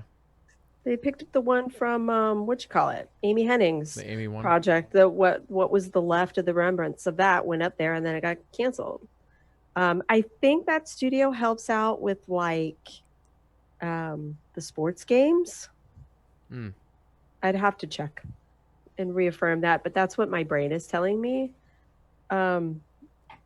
EA Worldwide. And did Plants vs. Zombies come out of that studio too? I'd have to look. But I don't know. So that would have been nice, and obviously I would have liked to have seen some Dragon Age, but I had already prepared myself for no Dragon Age this conference, so the tiny little bit we got was a gift. Anybody else? Victus, you? Thoughts? Yeah, I don't know. I am of the point that on BioWare, they're getting the idea that we can't push that studio. We can't stretch them thin. We need to let them be single-threaded and do what they do best. A lot of people have left, so I don't know. So, okay. And I think as far as EA as a whole, between Apex Legends and now Squadron, I think this might be what we see for the year. And their other, upkeep of games they have right now. I agree with you. With my fingers crossed that rumor about Mass Effect remasters is true. Yeah. I'm really getting tired of playing on the PlayStation 3 for my PlayStation copy of the game. I mean, I'm always of the opinion that, all right, so EA just had the worldwide stage. Why would you hold stuff like that back? So if Mass Effect's coming out this year, why would you not do some sort of presentation for that? Yeah, but they've done weird stuff like that before. Like, I mean, Andromeda, they barely even talked about it. Maybe they finally learned that lesson about not wanting to hype up stuff too much until they know it's a go. Yeah, I mean, Apex was a good success, for that. Right. And I mean, that worked, and they didn't even hype it up. They just dropped it. And maybe they're going to do that. I mean, if you're going to gamble and do that, Apex was a huge gamble. And I am sorry, but I totally think Vince was behind that. Oh, yeah. Gamble, because I don't think EA would have done that if they were left to their own devices. I think they got drugged there. Kicking and screaming, they get to go. I'm sure. Oh, Because you can't. I mean, he just makes me laugh whenever I read what he says. CA. He's just like he gives no crap. But there is such a pent up, built in demand for Mass Effect remasters. I mean, even like TV stars and movie stars, if they bring up some game, like if I had $1 for every single time one of them's like Mass Effect, I love Mass Effect, and boy, I would like a remaster, I wouldn't have to work anymore. So I think that if they were going to do that again, that one would be one I think that they could succeed. Could you imagine them dropping it and going, hey, Mass Effect remaster, y'all? We remastered the music, the sound, brought the such and such, composer back to do new music, and hey, and here's the albums. You want that too? Like, I think that would be an easy score for them. Mm-hmm. And oh, look, the PlayStation, which, by the way, I don't know if you guys saw that. I retweeted it, but there was a rumor supposedly leaked from, what was it, Amazon France or something, that it's launching in November. Again, huge grain of salt, like right before the holiday sales thing, and it's like $4.99 for the regular one and $3.99 for the digital. Could you imagine those coming out? Yeah, I think I was reading a lot, and there was a lot of people debunking that picture that we saw, because everybody else was like, "What?" Yeah, right. I didn't even look at the picture. I was just looking at the prices and the date. Yep. So, because I have heard on other places that are more, I don't know, I don't want to say reputable, but that $500 to $600 is what the people are estimating how much the new one's going to be, but that they're waiting so that they can try and undercut Microsoft, because that's what they did last time. So if it's that much, there's going to be a lot of people sitting out for a little while, not buying the PlayStation. I don't know. Jumping back to the new Star Wars game for a second, there's been some new stuff posted. StarWars.com just posted an article. So it looks like elements of this are going to be canon, like some of the characters, but not necessarily the player characters. They're talking about a couple of the pilots. Yeah. Also, Mitch Dreyer confirmed that Joe Barry did, in fact, come up with some of these new pilots as far as the writing stuff. Okay.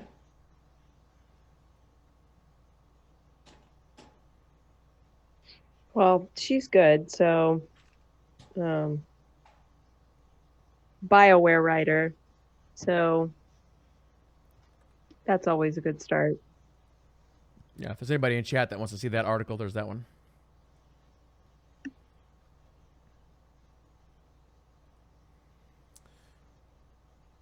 But yeah, I think we'll probably look at wrapping this up. Unless there's anything else you guys want to talk about. No, it is short, sweet, to the point. Some would like it longer. I can see that. For what they had, I think they delivered well. Mm-hmm. I'll put it right there.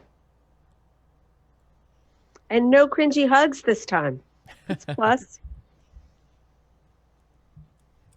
As far as upcoming events, Ubisoft has an event coming up. Microsoft has an event coming up, and I'm sure there might be some more surprise ones as well. So we will definitely look into covering those for you guys as well.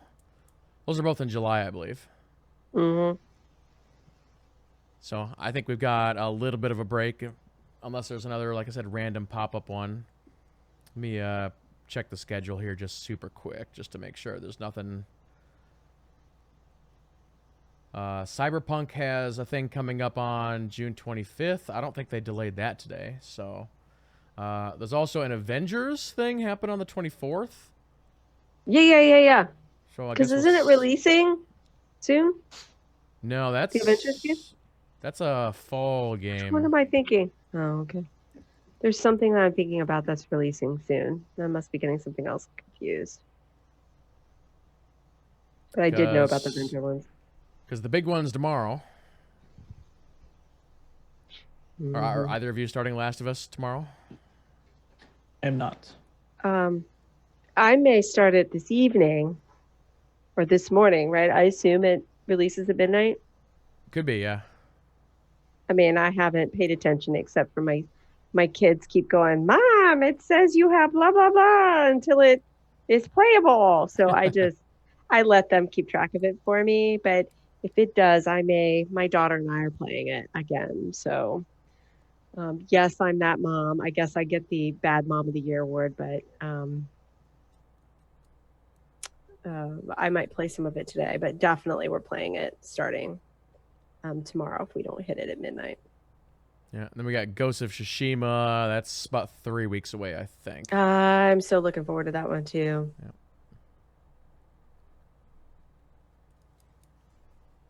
Yeah. All right. Well, cool. Well, Alise, if you want to do some shout outs, and where can people follow you? Mostly on Twitter. My blog and podcast is under construction, so I'll have more about that when we get a little closer to the revamp for both of those. But I drop articles and tips. I'm a researching rumor hound on Twitter, abrown35. And when I show up here to talk to these two gentlemen. Absolutely. All right, Victus, some shout outs for you. Absolutely. First off, thank you, kid, for having me on. Alise, for all the laughs. You actually made me laugh a lot this time. Really? So, yeah. Yeah. But you guys can check me over on at Twitter. I'm out there just retweeting a lot, liking a lot, posting a lot of funny things, a lot of GIFs, those things. Victus ATG.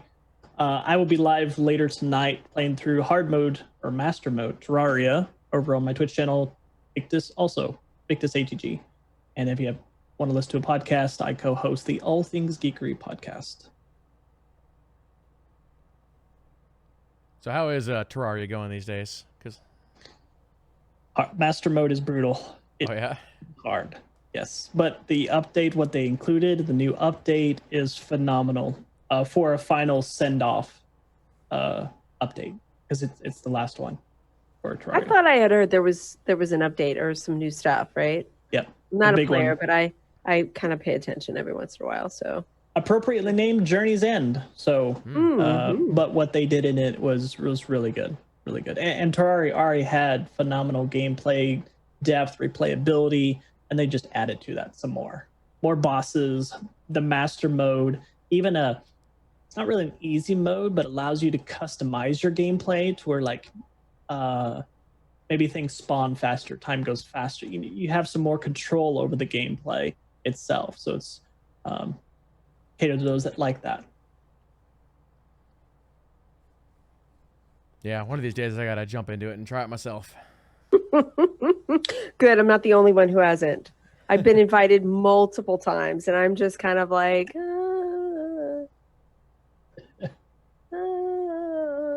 sadly, I'm one of those that I had to play so many. Like it's a side-scrolling, right, 2D kind of a thing, right? Yep. Yeah, I had to play that growing up until I got to be about 20 something. So I kind of go.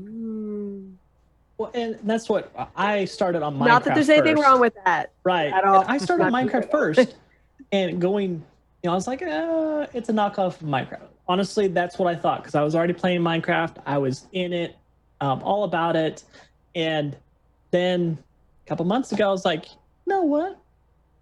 This Terraria game, I've heard a lot of people like it, so I jumped into it. Love it. I just. You could do anything. It's just like Minecraft 2D, where you make the world what you want it to be. And there's bosses. So that was a huge thing. It's got more of the RPG aspect to it, where you customize your character and you fight bosses and gain weapons. You can have people in your village. So, yeah, I'm loving it. I see my daughter loves that stuff. She's all about Stardew Valley. So which isn't Minecraft, but it's kind of, you know, kind of that same whatever. Yep. I've tried to play that too, and I'm just like, I think I'm gonna save my 2D for when hopefully, I'm knocking on wood mentally, Boyfriend Dungeon comes out, so then I can have my dungeon crawling 2D pixelated stuff, and then get to date my weapons in between to level them up. I'm ready. I'm ready. Kit Fox Studios, please. Hurry up and get it done. I'll wave at you guys from that while you're playing Terraria. All right, cool. Well, once again, Alise and Victus, thanks for joining me for this fun. Anytime. Always enjoy doing these shows. Anytime. And maybe, just maybe, I can do one of these shows at some point with no tech issues. So It wouldn't be a show, honestly. It's part of the package. It's part of the entertainment. Exactly. Just makes it special. Yeah, absolutely. All right, so ladies and gentlemen, I will be streaming The Last of Us Part 2 tomorrow at 1 o'clock p.m. Central and pretty much all weekend. I'm assuming that... You're going to get to it before me. Boo. I got to work. Boo. Yeah, I don't think it's that long of a game, so we can probably wrap that up in about 4 or 5 streams. So I guess we'll see. But yeah, that's gonna do it for us. So big thanks to everybody in chat for coming out for this one. But yeah, I hope everybody has a fantastic rest of your day or evening wherever you are in the world, and we'll see you guys tomorrow. So have a good night, and we'll see you then.